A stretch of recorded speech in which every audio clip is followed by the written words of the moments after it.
Hey folks, it's Ray with Taste Radio. Right now, I'm honored to be sitting down with Kat Cole, the president and COO of Athletic Greens. Kat, how are you? Great. How are you? I'm doing fantastic. It's a cold and dreary day in Boston. I a lot of times I start these interviews talking about how the weather is cold and dreary, especially at this time of year.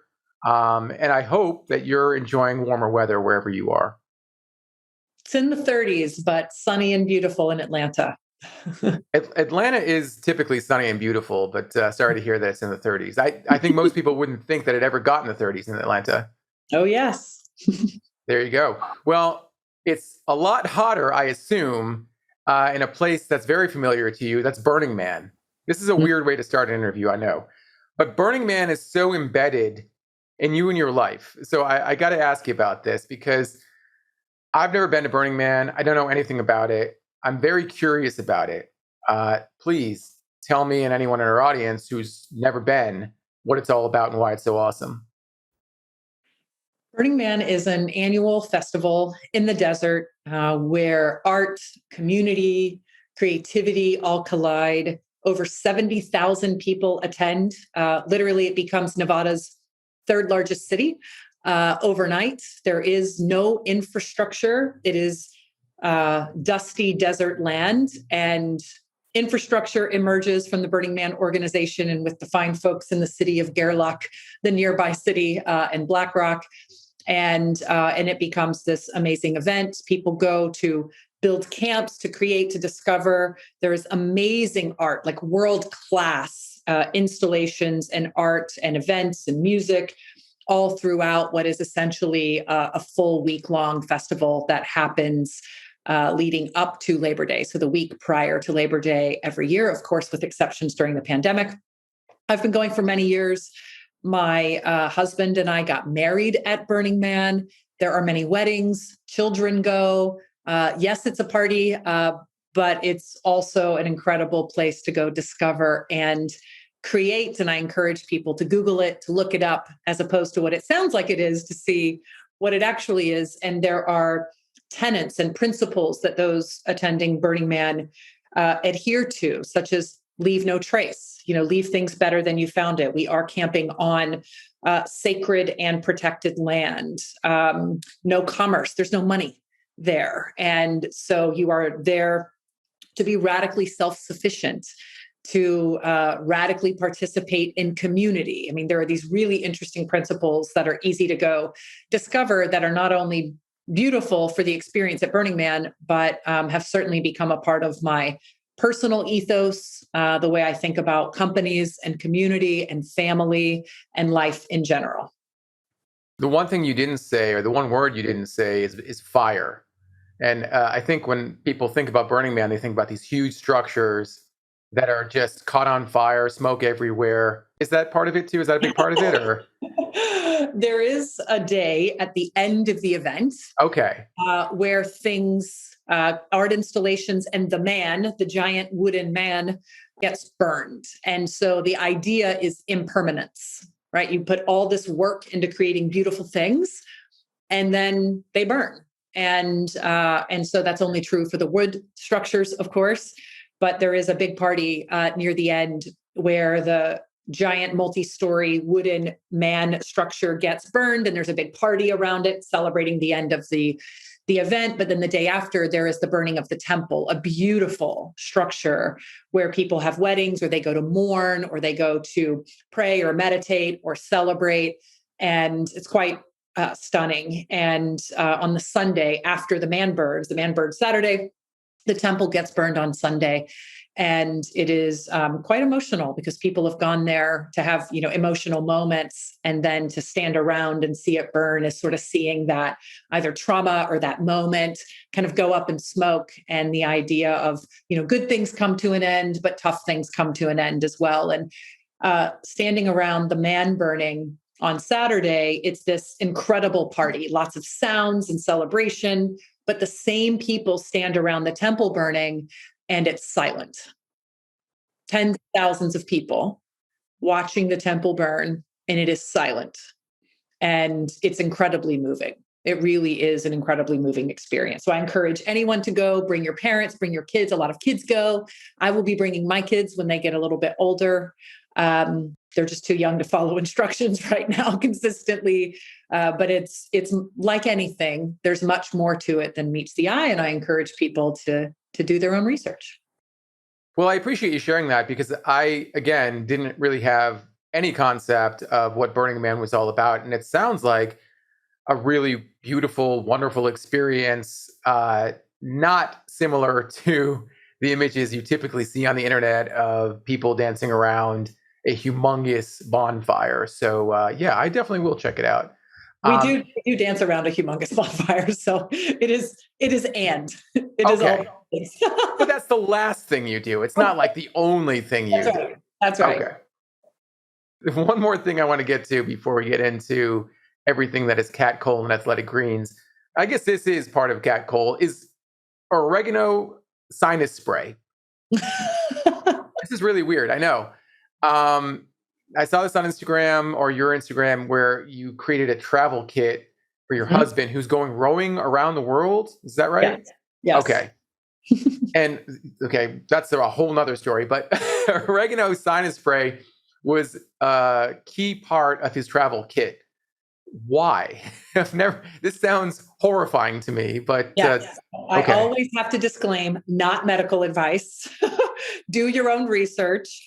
But certainly it is well documented that oregano oil has a high degree of antiviral and antimicrobial properties. And so it is used by naturopaths and sort of East meets West functional doctors to address lots of ailments. And so I use this sinus spray that has oregano oil in it. And if anyone's ever used oregano oil as a drop, you know that it is set your world on fire, not pleasant, very strong. But I have found it to be helpful and useful, and those I love. It gets included in a simple travel pack with AG1 as a nutritional foundation drink, and then oregano, some type of sinus spray with oregano oil that is used both proactively and reactively. Like if I have a little sinus infection or seems like there's colds and flus going around, which feels like our permanent world these days. I certainly use it when I travel for just some extra support. So not medical advice, but one of the things that I use consistently. And all that dry air at Burning Man, I mean, you got to bring some oregano sinus spray for sure, right? Yeah. That's right. Did you ever think you'd be using oregano sinus spray 12 years ago when you joined Cinnabon? Because I think those two things are mutually exclusive. Anyone who eats Cinnabon, well, typically I would think, anyone who eats Cinnabon on a regular basis isn't probably using oregano sinus spray. I will say I love breaking molds and stereotypes because I have been using oregano sinus spray for 15 years. Okay. Back when I was working at Hooters, because I was traveling around the world quite a bit. And certainly I was a big fan of naturopathic remedies and investing in a nutritional foundation, even as the president of Cinnabon. All right, let's get into Cinnabon because this is an amazing story. When you joined the company back in 2010, it seemed like kind of a big project because we were on the cusp of some real changes in terms of health and wellness trends and how they were impacting how people ate and perceived places like Cinnabon. And you helped not only revive, but almost revolutionize what that brand became and what that brand is today. How did you evaluate the potential for Cinnabon as a brand when you joined the company? I mean, at first, it didn't take a lot of work to appreciate that the business or the brand was still beloved. It was highly nostalgic. People had fond memories. Anytime you would say Cinnabon, people's eyes roll back in their head and they're like, oh, the aroma, or they would share memories. Like I remember when my mom used to, or my friends and I in high school would go hang out at the mall and, oh, it brings me so much joy to treat myself when I'm in the airport. It doesn't take a big body of research to realize and appreciate the power of the brand itself as an emotional connection and as a promise of an indulgent moment. So as I think about, recognizing the power of the brand, it wasn't difficult. The part that required work was the gap between the love for the brand and the health of the business. And that took a little bit of research, spending time with customers, spending time with franchisees, really seeking to understand what were factors and dynamics beyond our control, such as the Great Recession, which is what was going on when I took over the business in 2010, and the natural dynamics of what happened when people have depressed discretionary income. When people have depressed discretionary income, there are two things at the top of the list that they stop doing. They stop traveling and they shop a lot less. And Cinnabon locations were in malls and airports. So you're just missing foot traffic. Like, what do? You're missing a ton of humans that you had before, and you have to do more with less while these dynamics are at play, and find ways to not just settle for less, but find ways to capture more traffic with the fewer people that are coming into those venues. So at least for the core business, that was the work that was needed. And so a whole podcast worth of discussion around that. And but then the question was, what else?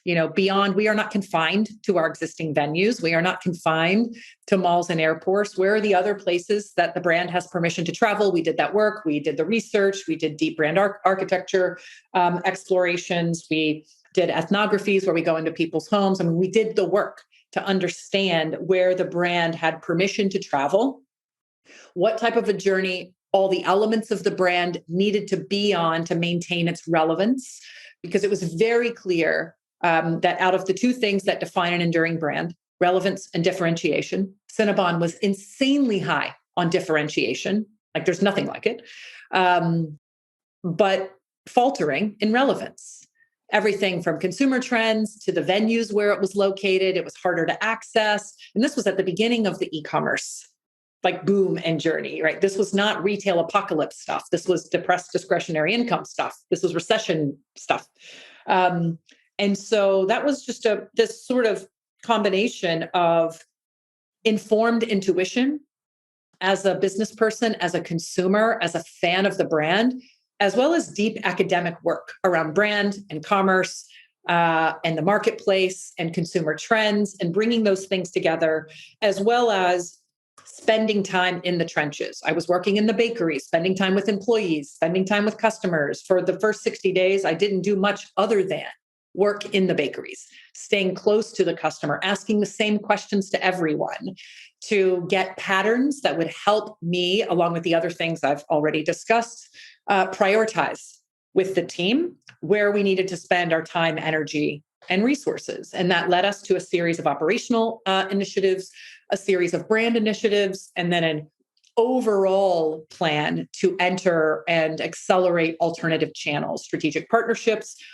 putting our brand in food service and in other restaurants, really pushing on the gas and consumer packaged goods, and partnerships with everyone from Pillsbury and General Mills to Kellogg's to White Wave to Green Mountain and before you knew it, we had helped the base business turn around out of the recession, given the franchisees new life in the profitability of their business and strengthening unit level economics.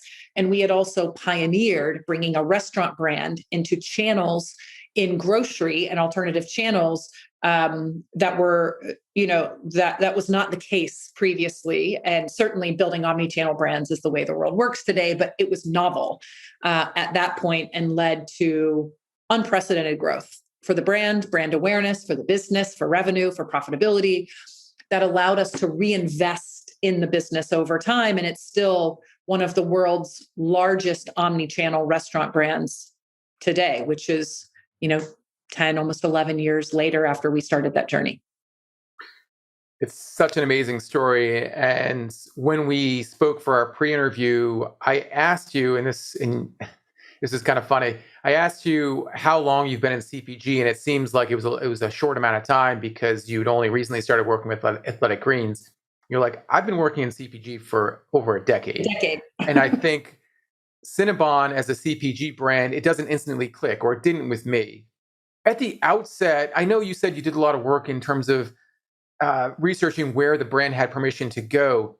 But at the outset, did you envision Cinnabon becoming a CPG brand, or at least aligning with other CPG brands? I mean, it wasn't difficult to envision because the business already had a small, not small, meaningful, but early stage CPG business in its partnership with Pillsbury. So years prior to me coming on board, Cinnabon had products with Pillsbury in grocery. It was Pillsbury Cinnabon cinnamon rolls, Pillsbury cinnamon rolls with Cinnabon cinnamon. That had begun with the previous owners of Cinnabon. But it was not a strategic approach to building and expanding the brand. It was a single, very strong and still early stage growing partnership with one partner in essentially one category, refrigerated dough. There had been some other experiments like lip balm and lotion and things that were more novelties. Lip balm? Lip Wait, balm, I should have said lotion. Cinnabon lotion? lip balm, lotion, Oh, wow. Okay. experiments. And those things just, of course, they're not enduring. And they're more like promotional items and ways to play on the love of the brand, but they're not enduring platforms.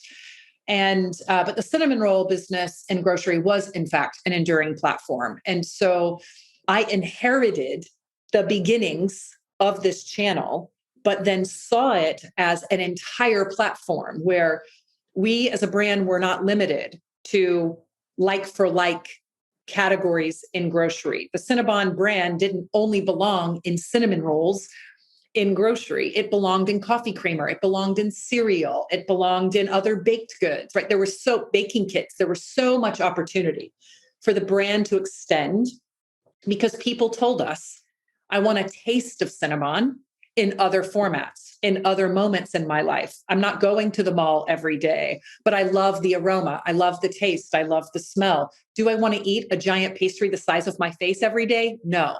But would I love a Cinnabon flavored coffee? Absolutely every day. And so understanding and appreciating what the existing CPG business meant for the potential of a global CPG business was the work that I did with the team when I joined. And yes, it was crystal clear to me that the brand had potential to be a world-class consumer products and grocery brand.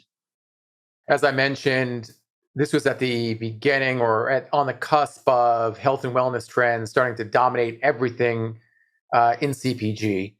And Cinnabon just doesn't have that air about itself. It's just not. No. I mean, let's just call it what it is.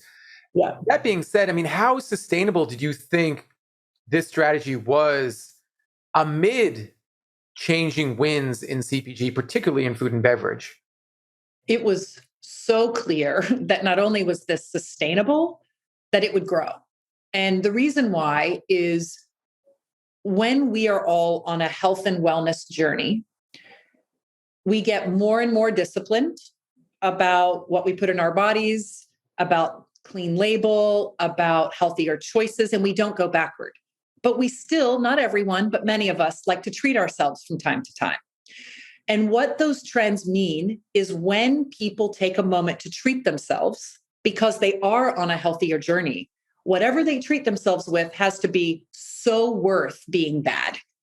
And what is more delicious, given the calories, when you're looking to be bad than Cinnabon? My line was, when you want to be bad, and let us be clear, this is being bad. It is an indulgence.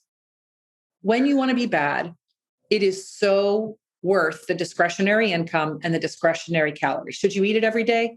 Definitely not. Not the core cinnamon roll.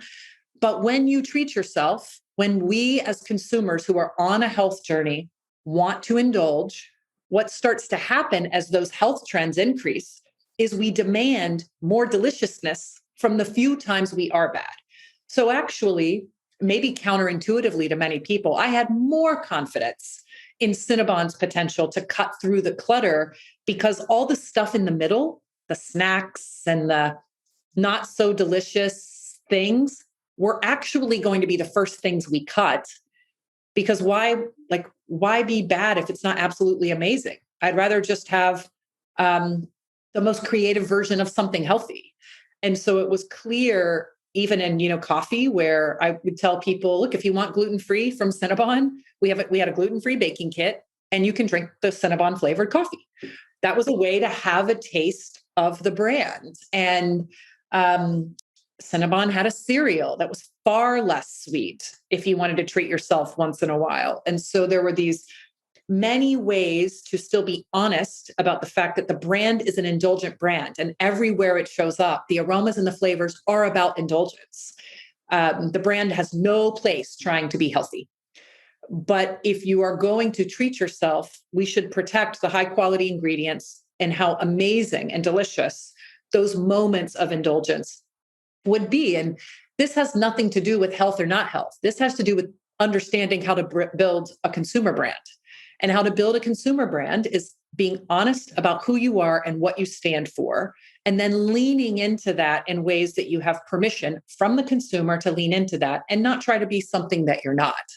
Um, and so interestingly, the same philosophies that allowed me to lean into building Cinnabon as a world-class brand are incredibly consistent to what I used then with the Jamba Juice team at Focus Brands, or the Moe's Southwest Grill team at Focus Brands, or McAllister's. And then similarly, what I use at Athletic Greens. This is understanding and appreciating the journey we're on as consumers, and then being clear about where each brand and its products have a place in, core moments in someone's life.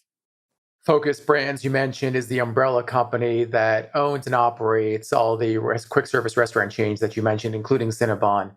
And as you might imagine, right now I'm thinking about a very indulgent snack, and the first thing that comes to mind is Cinnabon. So now I got to run out after this interview and go pick up a cinnamon roll with with all the nice frosting on top. Oh my gosh. If anyone's listening right now and is feeling the exact same way, I want you to email us at ask@tasteradio.com, because the way you described it just gives me permission. I feel like I have to do it.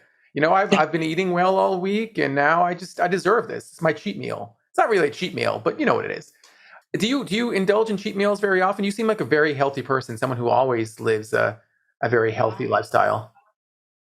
I love an occasional sweets. I mean, I am as clear as most people are on the harm that refined sugars over time can have on our bodies.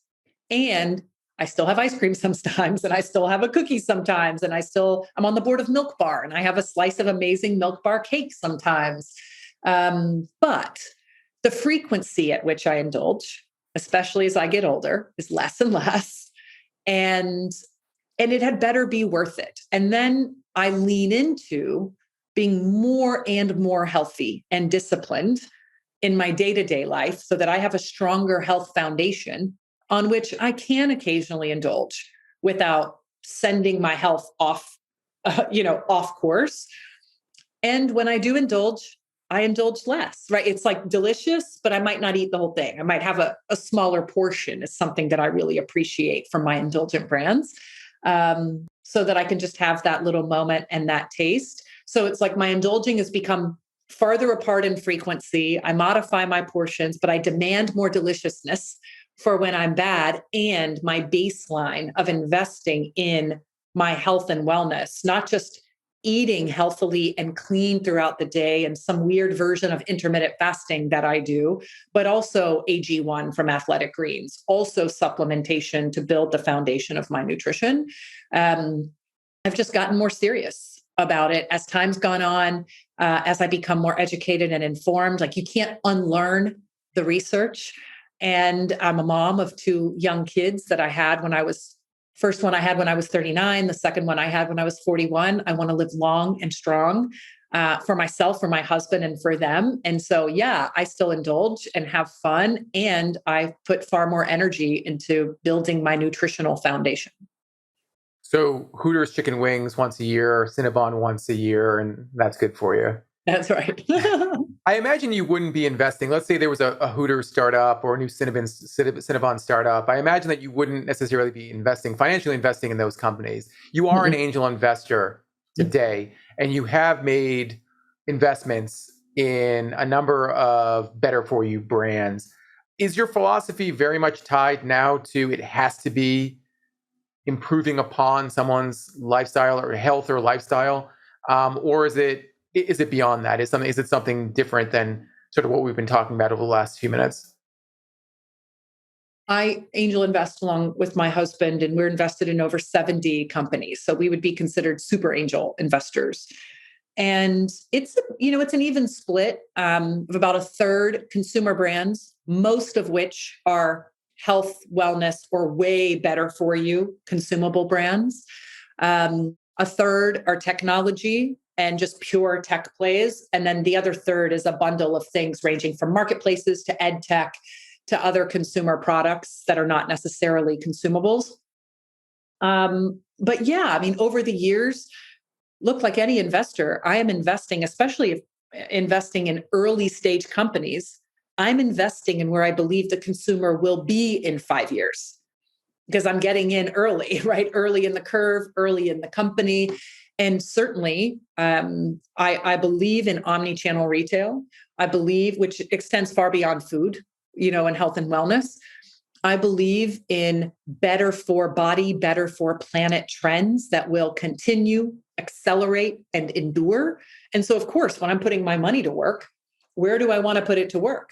I want to put it to work where I believe the customer is going. And I believe we are all on a journey of being more conscious about our purchases, whether consciousness around the planet. I'm an investor in a fund called Lower Carbon that focuses on planet improving initiatives, right? That would be considered like an environmentally driven fund where I am an LP. And at the same time, I'm an investor in several companies that are better for you food, and as well as, of course, Athletic Greens, which is literally working to make bodies and communities in the world healthier over time.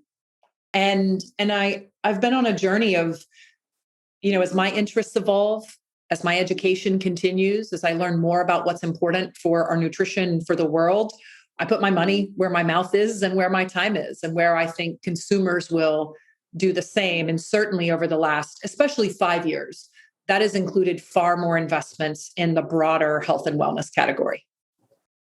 I want to get into Athletic Greens and how you met the founder of the company. Folks listening right now might be wondering, hey, I have a great consumer brand, and I really think it's driving forward health and nutrition for human beings. Could you explain what you're looking for, like how you would initiate or how someone should initiate a conversation with you if they do believe they have that type of concept that you'd invest in? And can you name a couple of the companies that you're currently invested in on the CPG front? If someone's interested, I would say if you're doing anything that is in the zip code of Athletic Greens, don't call me. I can't help you. Cannot help you. I am laser focused on building this amazing brand and company that literally pioneered the foundational nutrition movement. So sadly, I cannot be supportive to you because I'm focusing on making a real dent in the universe with this company. But separately, if it's not in that zip code, what I would just say to people is, this is true for any startup. You have to have a minimum. I heard Alexis Ohanian say this quite some time ago, the co-founder of Reddit and current founder of 776, the venture fund, that you have to have a minimum viable community. Many people think about minimum viable product. And it's really about community. Like, can you delight 10 people or 100 people and have them reorder without you giving them incentives to do so? Quality, right? Just like quality of the product. It needs to be amazing. This space, especially health and wellness, is radically competitive. It is one of the hottest spaces in consumer products. There are a million people trying to launch products. There is seemingly unlimited capital flooding into the space. So you need to make sure that your idea, when executed, actually delivers for people and that they want more of it, again, without needing to be incentivized with discounts and promos and buying the customer at all costs. So that's advice for any high growth company, any startup, and it certainly applies in the, call it, wellness space. In terms of brands, the list is long. So brands like Sanzo, which is an incredible, like, clean label, sparkling water, Asian inspired flavors, incredible founding community. IMI, the healthier ramen company. House of Wise, the CBD brand that is bringing like functional CBD products focused on women to the marketplace. And the list goes on and on and on. Often I'm investing pre-revenue or just after revenue, so very early stage. I'm quite exposed to early stage consumer products. And so I'm doing less of that investing now. I'm doing more follow-on to later stage investments. I'm invested in Therabody, an incredible, call it wellness or recovery consumer product that has nothing to do with food and beverage. And so it's not just food and beverage, but more the broader landscape. I'm invested in Human Co. Brands, a company where I am an advisor, and I'm also on the board of Human Co., the SPAC, which is Human Co. Brands is a portfolio of brands that has brands like Coconut Bliss and Snow Days and Against the Grain Pizza. I mean, they are literally scaling organic, clean label, radically better for you brands, and mostly frozen, but in the CPG and grocery space. So those are some other brands that I support and am involved in the CPG space across wellness. I'd be remiss, and I think our audience would be as well, if I didn't ask what's the best way to get in touch with you. And on LinkedIn seems kind of difficult because you have, what is it, like 350,000 followers on LinkedIn? Is that right? Yeah. I mean, I try to make sure there's no DM left behind. That is increasingly difficult these days, but Twitter, CatColeATL, DMs are open. Can't see them as much as I used to, but they're there. Certainly LinkedIn, again, it's crowded, but I do check in there. Instagram, I try to check, same thing, CatColeATL. I'm at Cat on Clubhouse, the social audio app. So I'm pretty accessible everywhere, but my ability to check in real time as the platforms have grown, as my presence has grown on platforms, and as my own focus has shifted to athletic greens is a little tougher, but I do really enjoy when people share thoughts or questions or ideas.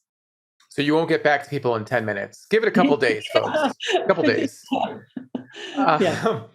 Did you know about Athletic Greens before you met Chris Ashenden, the founder? I did. Yeah, my husband is an ultra endurance athlete, and he runs Ironmans and triathlons and ultra marathons. Like you run 100 miles without stopping in very difficult places, and so that's his side hustle. He's not a pro athlete; he does this as a side hustle. And so this world of, call it runners or fitness enthusiasts, not even professional athletes, just fitness enthusiasts. This world knows Athletic Greens as a company and AG1 as a product.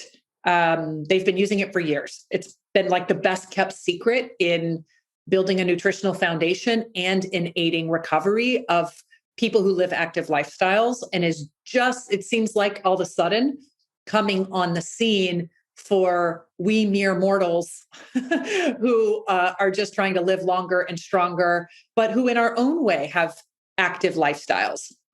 Just the stress we put on ourselves with work and family and kind of living in this wide world certainly benefits from investing in a stronger nutritional foundation. No one has the perfect diet. No one has the perfect lifestyle. None of us, not even like professional athletes. And so the idea that supplementation and augmenting our nutrition with something like AG1 that is easy, takes 90 seconds, has a multivitamin, a pro and prebiotic, phyto and greens blend, adaptogens, mushroom blend, I could go on and on. It's literally one scoop and 90 seconds. And I start my day with investing for me in my moment, in my nutritional foundation. And athletes and people who are deep in the world of biohacking and longevity have used this product, AG1, for years. And, but it is not only for them. And so I knew about it years prior. I was a customer. I actually got connected to the founder because he heard me on a podcast and heard me talking about brand and leadership and growth, and appreciated that my perspective could be helpful to him given the growth of the company. And he reached out to some mutual friends and asked for an introduction. We got introduced. I just happened to be in a season of my life where I had left Focus Brands in January of 2021 with the goal to just focus on helping other people build their businesses, turning up the volume on angel investing, my board of directors work, and my advisory work. And after he and I had a conversation, it was clear it was a great fit for an advisory role. So I became a formal advisor to Chris Ashenden, the founder and CEO of Athletic Greens, to help him think through leadership, scaling, growth, brand. And as the months went on, and as our relationship grew, as I learned all the amazing things and all the work that needed to be done going on with the company, it was just too great of an opportunity to pass up. And so November of 2021, after advising the company for 8 months, I became president, COO, and board member of the company. And then a few months later, we closed a financing round of $115 million on a $1.3 billion post money valuation, which puts the company in rarefied air with the unicorn label, a wellness unicorn, which is both a blessing and a curse because it means we have a ton to lean into and to live up to. But I would not have joined the company if it weren't an opportunity to literally change the world and change people's lives. Like, the product is that good. And I knew it before I became an advisor. I read someone talking about you taking the role on at Athletic Greens as a bold move. They use the term bold move, which I don't know. I didn't really thoroughly get that. How would you describe you joining the company? I can appreciate how someone, as you and I have discussed, seeing only pieces of my background from the outside might feel that it isn't intuitive. For me, it was obvious, to the point of our earlier discussion. There are through lines that have led me here. My investing activity in wellness for almost a decade, my experience and love for consumer products that was long a part, it was even a part of Hooters, certainly was a core element of turning around and building Cinnabon and then building Focus Brands capabilities in CPG as a portfolio company. And so the road has evolved and led me here in very obvious ways to me. I think the thing that might not be connecting, the dots for folks is I was running these big scaled multi-billion-dollar commercial enterprises. And now I'm jumping into this high growth, not early stage, it's a 10-year-old company, but it's founder led. It's very entrepreneurial. It's in the hundreds of millions in annual revenue versus the billions. And so to people with a more traditional view of career arcs, it might seem to be odd.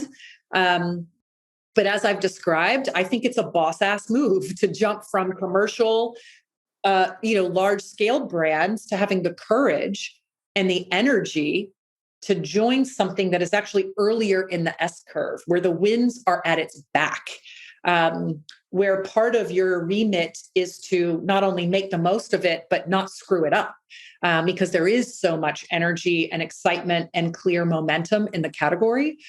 And so I would love to see more people going from commercial brands or larger businesses to help guide and bring their expertise to earlier stage companies. But it is not for the faint of heart. Like, high growth is a very different animal than what these big scaled enterprises are typically like, because of just the speed of, it's slower to turn a big ship. And it's very fast to turn one of these speedboats. And it's a different muscle that you have to be prepared to build. But I think that what might be at work when someone says, "Oh, that was bold," or it's earlier stage, so it's not as certain. I don't want certain in my life, right? It's not. I want work. I want the upside opportunity to make an impact. And rarely does great upside come with great certainty. Rarely. And so the idea of, this is a product I am such a fangirl of because of its effectiveness. I believe, like, wow, what is it like to fully work in a company and help grow it when you are one of its biggest fans?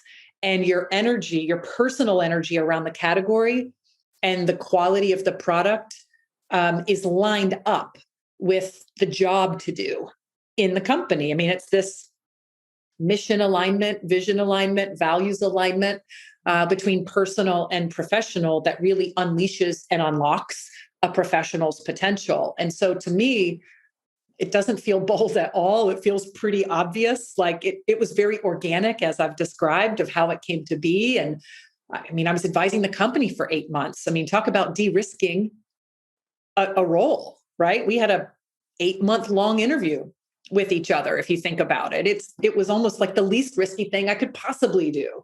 But also incredibly exciting, not easy, a lot of hard work, an incredible team, and so much opportunity.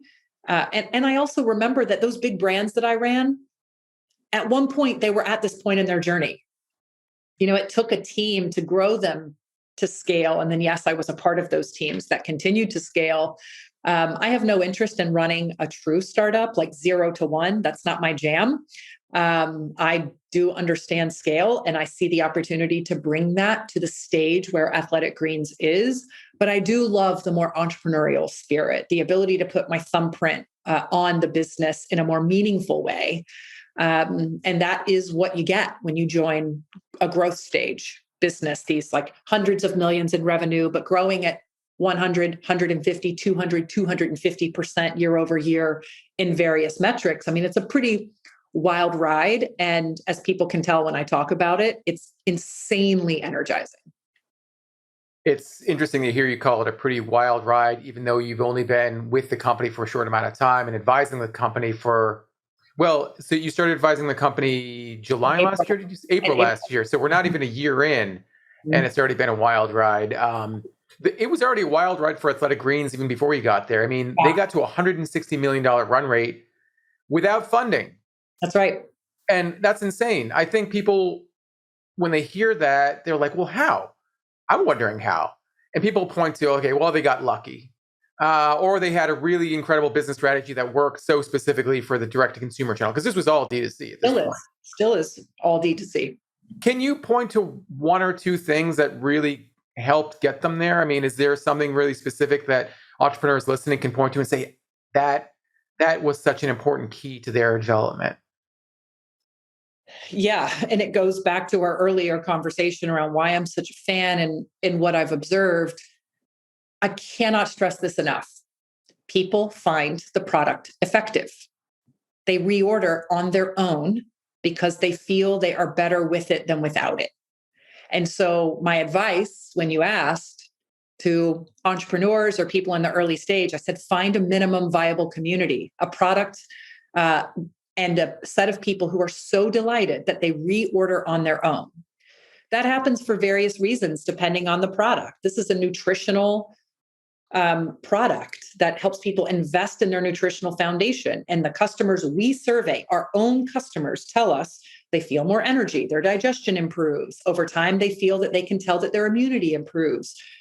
People don't reorder a premium priced product over and over and over for years on their own unless they believe it does something positive for them. So my tip is there is no free lunch. You can market your way and build a beautiful brand. It's very easy to do that now to early customers.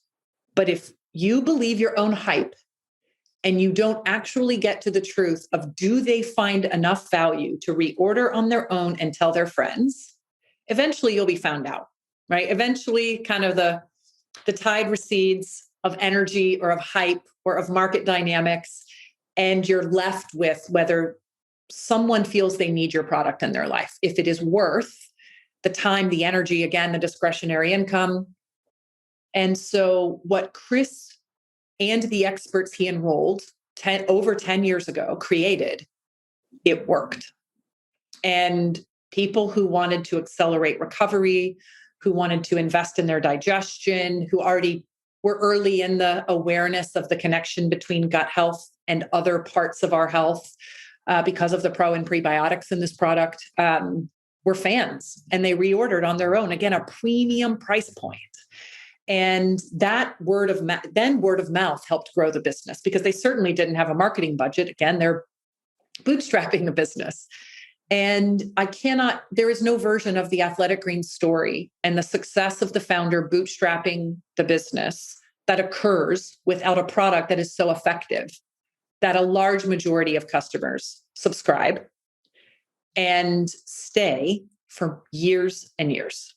And of course, when you have that model, there are compounding benefits of the business over time. It's not like typical CPG where you've got to keep remarketing, reacquiring a customer every day to like beg them to buy your product off the shelf, competing with another new product that is also marketing, branding, begging us, to pay attention to their product versus another. This is a very different game. Quality, consistency, effectiveness in people's lives. And then, yes, now that we recognize we have a once in a generation opportunity to literally, almost in the way that Red Bull or Gatorade were beverages of a generation, to be that, but like radically healthy for you, then yes, it made sense to raise outside funding to go tell the world the story of the product and invest heavily in infrastructure and global expansion and inventory ahead of our growing demand. But the secret sauce to getting to a $160 million run rate was built on a foundation of a radically effective product.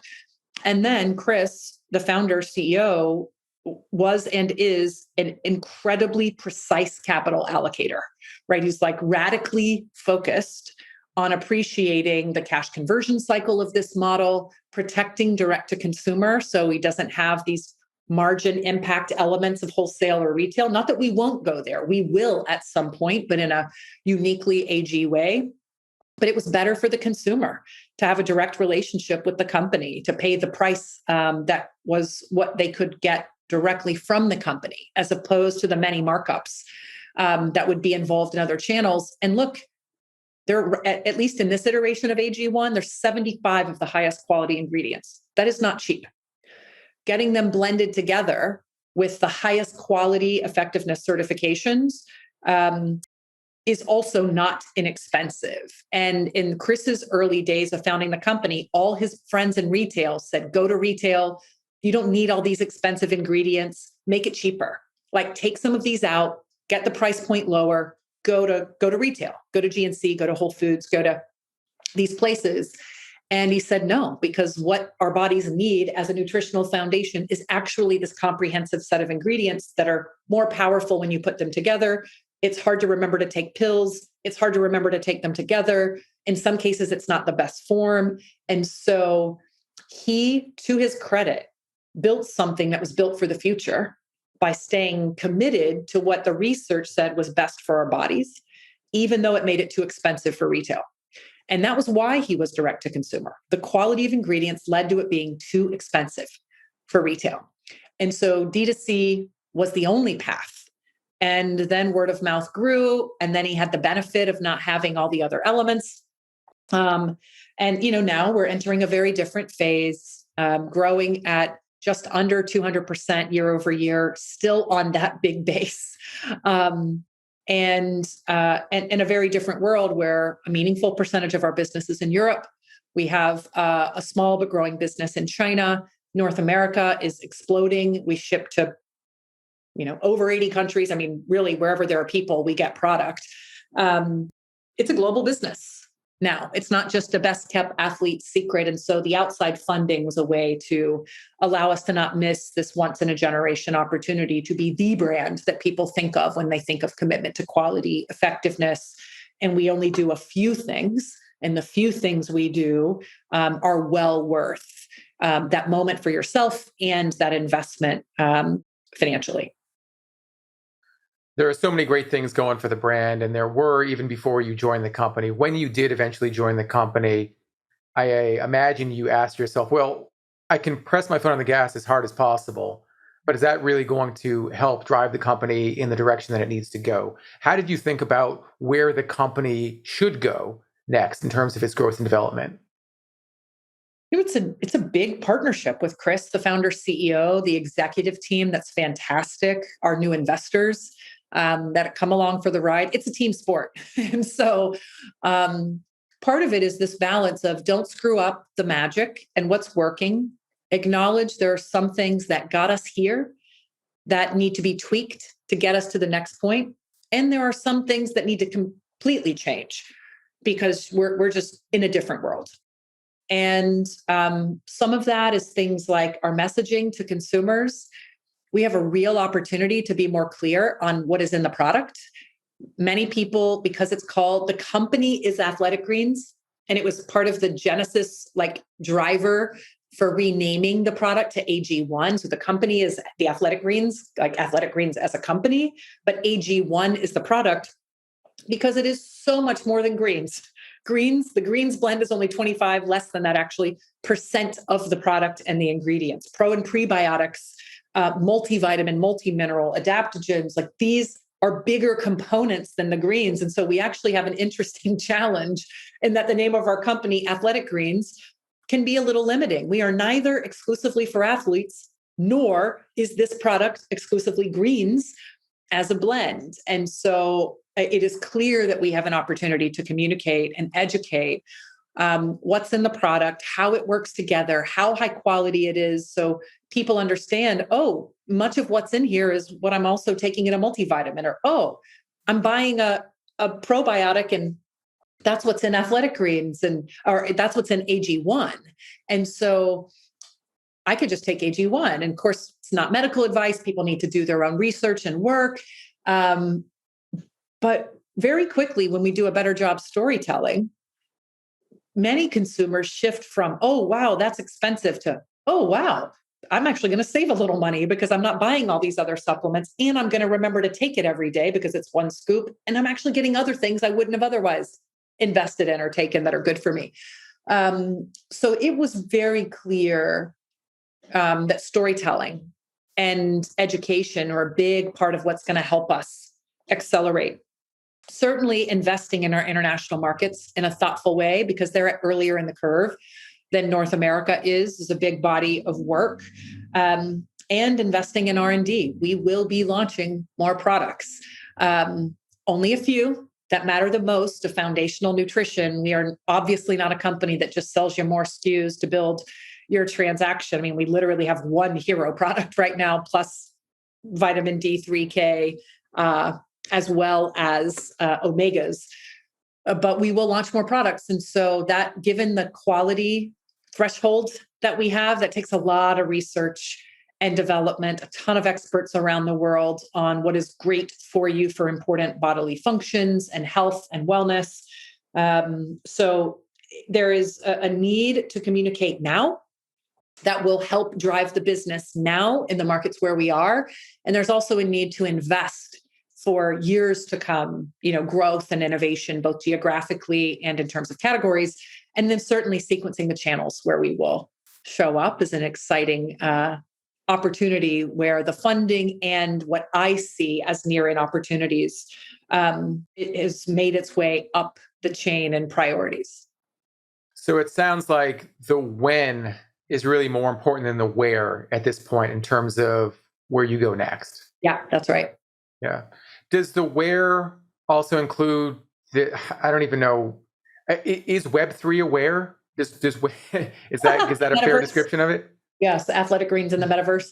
Yeah, Web3, the evolution to the ownership economy, decentralized protocols and commerce and infrastructure has a real implication on Athletic Greens as a company and how we grow and scale. I mean, it's affecting the world. So it certainly affects our company, but uniquely because there is such community around health ownership and people who are building their nutritional foundation. And Web3 is in part the enablement of community to be owners of what they co-create. So a quick hit list of where Web3 is going to intersect with our company. One is we already have a company wallet. We are supporting, and people will see very soon, the NFT projects that we believe we want to put our money and brand behind, projects that already invest in mental health, physical health, nutrition. There were many Web3 projects, DAOs, NFT and art projects that are Web3 powered that are fueling these movements and communities. And that's exactly what our company is about. So first and foremost, we're just going to be a fan. We are in Web3. We are in the metaverse. We have a wallet. We are buying NFTs. We're supporting projects. We will also be supporting DAOs that are focused on health and wellness. And so more news to come in future months. And so first, we're just going to enter as a fan. We're not going to try to show up and have all solutions for Web3 for our company, or be one of those brands that does it in a cringy way that's not authentic to the Web3 community. So first, we're just going to be a fan and support projects in Web3 that make sense for our brand. Then if you think about the piece of Web3 that is simply the modernization of loyalty and memberships and rewards, there is a world in which we can digitally commemorate, many people call that an NFT, digitally commemorate loyalty, membership, or moments with our company. And that digital commemoration, let's just say we issued an NFT, also then could have future utility. It could unlock resources within the company, education, other product benefits. And so we're on a journey from being a fan and a supporter of other established Web3 projects to then building our own Web3 elements, to then leading into much broader, as the world matures in Web3, things like supply chain benefits that are enabled by blockchain, and the ability to unlock commerce, community, rewards, and loyalty with things that are coming to fruition with Web3. So consumer brands playing in Web3 right now is incredibly early in the curve. We are and will be playing there, but we're going to do so in a really thoughtful and brand aligned way. Don't worry, folks. We'll have a glossary at the bottom of our page here that explains exactly what Kat was talking about, so you can all follow along flawlessly. Kat, this has been such an incredible conversation. I got to ask you one more thing. To oversimplify my thoughts here, you know a lot about a lot. Can you talk about how you consume media, whether it be via a podcast, an article on a website, a conversation on social media, in an efficient way, and one that's going to benefit you over time? I mean, I am constantly digesting, but I think like many people, I'm deeply curious. And the way I experience, it's different than learning. I mean, related, but when I see something that piques my curiosity, I'll read a little, but very quickly I go deep in the community. I show up in the Discord of the NFT project. I jump into the brand new app that's still clunky and weird and early stage to experience something like social audio and Clubhouse in its early days. Or Discord as it was growing as the place for not just gamers, but now NFT projects and Web3 communities. I am just comfortable being the new kid in the room, not being the expert. I go deep, deep, deep in these communities and in these new platforms or categories. But then I pull myself out, right? I found a way to not get lost in the messiness of something that's early stage. I connect, I appreciate, I learn, I experience, I make my own mistakes so I can understand like where it is in its life cycle. And then I think about, how does this apply to me, my business, my family, my life, and then use that to incorporate and weave it through my thinking as a leader, as a brand builder, as a consumer. And I keep doing that over and over, right? I did it with omnichannel retail. I did it with CPG. I did it with angel investing. I did it with social audio and now Web3, NFTs, and I'm starting to get involved in DAOs again, hopefully glossary at the bottom. And it allows me to be educated when something is early and messy, when people are typically hand waving it, poo-pooing it, saying it's just a trend. Because most trends they don't remain what they are. They turn into something that matters and endures, that go beyond being a trend, right? To becoming a movement and a shift in the way we live our lives, and therefore commercial opportunities and brand building, et cetera. And so this weaving of these deep experiences, and then I don't stay, like, I didn't become a professional gamer. I didn't become a full-time social audio creator. I didn't become a full-time NFT collector and trader, but I have deep knowledge and respect of these technologies and communities and shifts going on in the world. So I can think about, how does this apply to us, and what is worth investing time, money, energy, and resources. And so I can bridge these worlds of early stage and mass commercial, or of entrepreneurial and something that's a bit more mature and accepted and enduring. And so the way I learn and absorb information is by experiencing it and going deep and not being scared by the messy stages and what I don't know and what I don't understand in the early stages, because making the mistakes is how I learn quickly, by engaging in the communities. You sound like an entrepreneur already then, if you Kat, once again, this has been such a fantastic conversation. And I know how busy you are, so I really appreciate you taking the time to sit down with me today. I'd love to meet you in person at some point and shake your hand. Will you be at Expo West? Not this year, but I typically do, and will definitely be there in future years. Just too much going on with the rocket ship that is the Athletic Greens company, and AG1 is a product. And so need to be where I need to be for the company's activities. Gotcha. Yeah, when you're on a rocket ship, not too easy to divert your path. Yeah. All right. In the meantime, once again, so great speaking with you, and good luck with everything going forward. Definitely want to stay tuned to what's happening with Athletic Greens in 2022 and beyond. Awesome. Thanks. Thank you.